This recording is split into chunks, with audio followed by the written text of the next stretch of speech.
grand-mère voulait te protéger. De quoi? Des nazis, Jonah. De ces fichus nazis.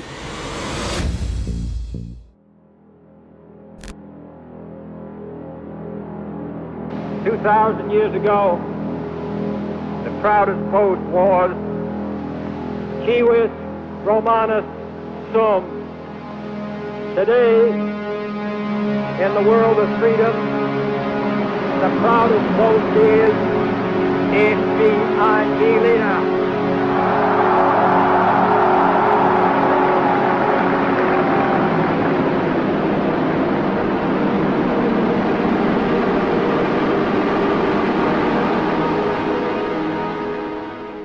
C'est au cours d'un mémorandum confidentiel que l'état-major américain prédit une guerre totale contre l'URSS. Il était donc impératif d'anticiper la confrontation entre les deux géants, et c'est alors qu'une idée qui fera couler beaucoup d'encre émergea.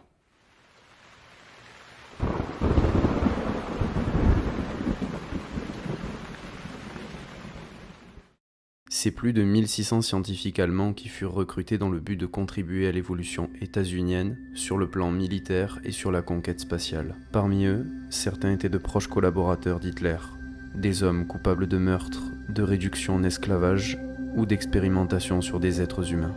Certains d'entre eux, comme Kurt Debus, se retrouvèrent à la direction d'une nouvelle agence baptisée la NASA. D'autres eurent des postes importants dans l'armée ou dans l'industrie pharmaceutique comme Otto Ambros. Et il aura fallu attendre les années 70 pour que l'opération Paperclip soit rendue publique, et c'est vers cette période que se déroulent les événements de la série Hunters, dont je vais un peu vous parler maintenant que j'ai situé le contexte.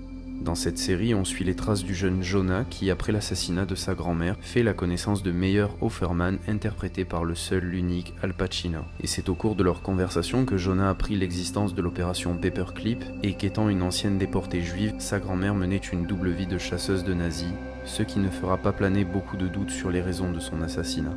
À partir de là, démarre alors une enquête sanglante pour retrouver le meurtrier, ainsi que la plupart des nazis vivant incognito aux États-Unis.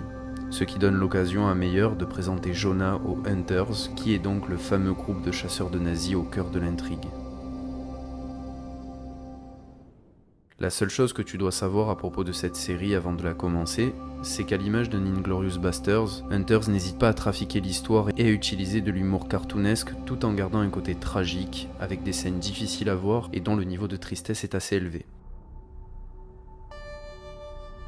Comme il est curieux d'imaginer une société civilisée quelque part sur cette terre dans quelques années.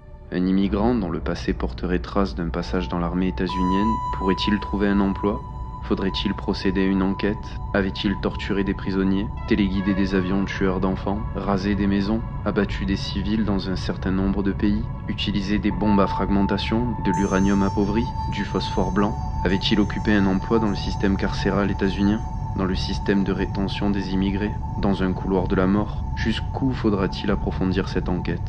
Un certain niveau de je ne faisais qu'obéir aux ordres serait-il considéré comme acceptable? Se contenterait-on d'accorder de l'importance à ses actes passés, ou en donnerait-on également à sa vision du monde?